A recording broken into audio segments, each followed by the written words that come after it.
لیے ہے جو سمجھتے ہیں میرا خاندان اونچا ہے، ان لوگوں کے لیے ہے جن کا کہنا یہ ہے میرے پاس بہت سارا مال ہے میں بچ جاؤں گا اللہ کی بارگاہ میں، ان کے لیے ہے جو سمجھتے ہیں میرے پاس بہت ساری اولاد ہے یہ میرے لیے آخرت کام آنے والی ہے، ان کے لیے ہے سمجھتے ہیں جو میرے پاس بہت ساری جائیداد ہے اللہ کے پاس بچ جاؤں گا، جو سمجھتے ہیں کہ میرا تعلق فلاں خاندان سے ہے ان کے لیے ہے، جو سمجھتے ہیں ان کا تعلق جو ہے جو کہتے ہیں کہ میرا تعلق فلاں جماعت سے ہے، اللہ نے سالوں مخاطب کرتے فرمایا کہ اللہ کے پاس کامیاب ہونا ہے، اللہ کے پاس نجات پانا ہے تو اللہ کے پاس نجات کے لیے ایک ذریعہ ہے اور ذریعہ ہے اتقاکم، پرہیزگاری، تقوی، ایمان، عقیدہ درست ہوگا تو اللہ کے پاس کامیاب رہو گے۔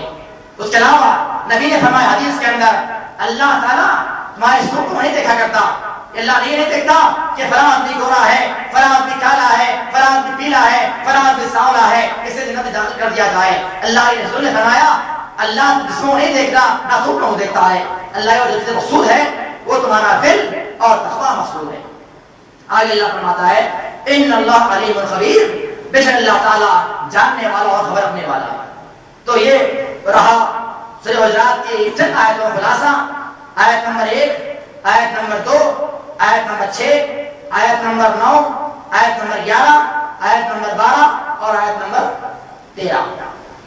یہ چند آیتوں میں خلاصہ پیش کر دیا جس کے اندر اللہ رب العالمین نے جو ہے ایمان والوں کو اور لوگوں کو ہدایت کرتے فرمایا کہ کوئی آدمی جو ہے ان تمام اعمال کو اختیار نہ کرے۔ اگر کوئی مسلمان، کوئی ایمان والا ان باتوں اختیار کرے گا، الزام تراشی کرے گا، بہتان پانے گا، بالحق پکارے گا اور عیب جوئی کرے گا، شک کرے گا، بدگمانی کرے گا، جاسوسی کرے گا، غیبت کرے گا تو یہ اس کے سارے اعمال برباد ہو جائیں گے اور اس کو اس کا احساس بھی نہیں ہوگا۔ اور اس کے علاوہ سب سے بڑی بات جو بیان کی گئی ہے تفسیر کے اندر وہ بات ہے نبی کی بات آنے کے بعد اس پر آمن نہ کہنا، یہ مسلمان کی پہچان ہے۔ نبی کی بات آ جائے، اللہ کی بات آ جائے، اس پر آمن نہ کہنا، یہ کہنا کہ ٹھیک ہے نبی کا فرمان ہے عمل کر لیتا ہوں اور میرا بھی وسیلہ ہے، میں جب کبھی مسئلے بیان کرتا ہوں یا جب کبھی میرے پاس سوال آتا ہے یا کوئی بیان کرتا ہے کہ فلاں آپ مسئلہ ایسا بیان کیا ہے، ایسا مسئلہ اصل میں ہے تو میں تحقیق کرتا ہوں، حدیث دیکھتا ہوں، قرآن دیکھتا ہوں، اگر بات صحیح ہے تو بھائی مسئلے کے اندر یہ بات بیان کرتا ہوں کہ غلطی مجھ سے ہو گئی تھی، بات ایسے درست ہے۔ اور یہ مسلمان کی پہچان ہے، جب بات بیان کی جائے کوئی بات اس کے بعد میں حق بات معلوم ہو جائے اپنی بات سے ماننا، اپنی بات سے جو ہے پھر جانا اور بات کو مان لینا جو صحیح بات ہے، یہ مسلمان کی پہچان ہے۔ ایسا نہیں کہ میں نے ہر مسئلہ بیان کر دیا اب کیسے اس کو مانوں گا۔ ایک اور بات کہ سحری کب تک کی جانی چاہیے، اس کا اصل وقت کب تک ہے؟ اذان تک۔ کون سی اذان؟ فجر کی اذان تک۔ ہمارے بہت سارے علماء اور وہ علماء جو اہل حدیث علماء ہیں، دوسروں کی بات تو چھوڑو، دوسروں کی بات الگ ہے اور الگ ٹاپک ہے، اہل حدیث علماء کے اندر اختلاف پایا جاتا ہے اور یہ اختلاف بلا وجہ ہے۔ میرے حساب سے، میرے ان کے حساب سے یہ اختلاف بیجا ہے اور بیکار اختلاف ہے۔ اختلاف پایا جا رہا ہے اور بعض علماء نے خطبے کے اندر ممبروں سے بات بیان کی ہے کہ سحری کرنے کے بعد اذان کے درمیان اور سحری کے درمیان 50 آیت وقفہ ہونا چاہیے۔ یہ بات درست ہے۔ نبی نے فرمایا کہ سحری اور اذان کے درمیان میں جو ہے اتنا وقفہ ہونا چاہیے کہ کوئی آدمی پڑھنے والا قرآن 50 آیتیں پڑھ سکے، یعنی 20 منٹ کا وقفہ ہونا چاہیے، 20 منٹ 15 منٹ کا وقفہ ہونا چاہیے۔ اب وہاں پر جو اذان لفظ بیان کیا گیا ہے اس اذان کے بارے میں تمام محدثین جتنے حدیث کتاب لکھنے والے ہیں، حدیث بیان کرنے والے ہیں، تمام محدثین اتفاق ہے کہ اس لفظ اذان سے ہمارا اقامت وہاں مراد دی جاتی ہے، لیکن پھر بھی اختلاف پایا جاتا ہے اور ہمارے بہت سارے بھائیوں کی بات نہیں معلوم ہے، سمجھتے ہیں کہ سیون ہو گیا اور سیون ہونے کے بعد سحری بند کر دی جائے۔ نبی نے فرمایا میری امت بھلائی پر رہے گی جب تک افطار جلدی کرے گی اور سحر میں تاخیر کرے گی۔ تاخیر سے مراد اذان تک کھایا جائے، اذان تک۔ اب ایسا نہیں تاخیر سے مراد اذان ختم ہو گئی، جماعت ٹھہرنے والی ہے، جب تک کھا رہے ہیں، مسئلہ بیان کیا گیا اذان تک کھانے کا، تاخیر کرنے کا، ہم تاخیر کر رہے ہیں، ایسا مسئلہ بھی نہیں ہے۔ اذان تک آپ کھا سکتے ہیں۔ اگر کوئی آدمی کھانا کھانا ہے، پیٹ میں اس کے کھانا موجود ہے، اذان شروع ہو گئی تو حدیث کے الفاظ ہیں کھانا پورا کر لیا جائے اور کھانا ختم کر لیا جائے، اذان ہو جائے پرواہ کی بات نہیں ہے، کھانا مت چھوڑو۔ تو یہ ساری باتیں جب یہ بات بیان کی گئی، ایک مطلب واقعہ ہے، ایسا ایک عالم نے جو ہے ممبر سے یہ بات بیان کر دی.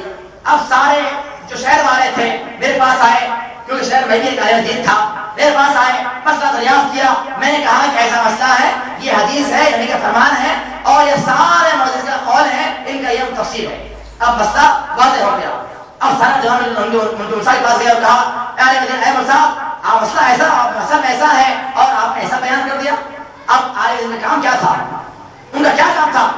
جب حدیث آ جائے، نبی کی بات آ جائے، ساری بات واضح ہو جائے تو طائب ہو جانا، ہاں تو میں انسان ہوں، غلطی ہو گئی، اب یہ بات صحیح ہے، اسے عمل کر لو.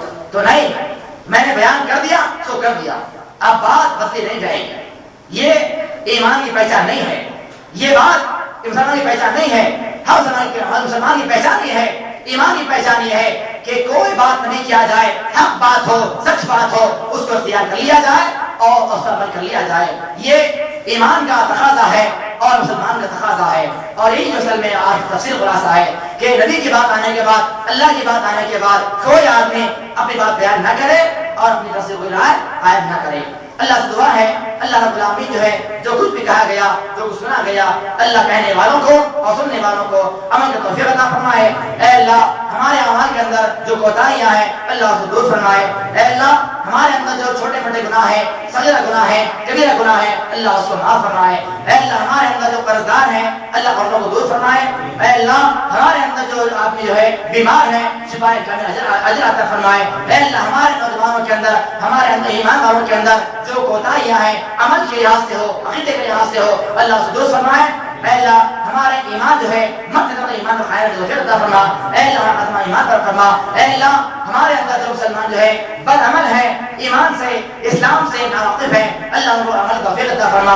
اے اللہ ہمارے مسلمانوں کے اندر جو مسلمان جہاں کہیں بھی ہو پریشان حال ہیں اللہ ان کو دور فرمائے. اے اللہ ہمارے مسلمان پر جو ظلم ہو رہا ہے اللہ مسلمان ظلم ختم کر دے. اے اللہ ہمارے اندر جو اخلاص کی کمی ہے، ہمارے اندر جو دکھلاوا ہے اللہ اس کو دور فرمائے. اے اللہ ہم جب بھی عمل کریں چاہے عمل چھوٹا ہو چاہے عمل بڑا ہو اخلاص پیدا کرنا. اے اللہ اخلاص یا خالص سے اتحاد سے محفوظ کرنا. اے اللہ ہمارے عمل کا اصلاح کرنا، ہمارے عمل کا اصلاح کرنا. آمین. واقعی اور لہٰذا استغفر اللہ ولکم. السلام علیکم ورحمۃ اللہ وبرکاتہ.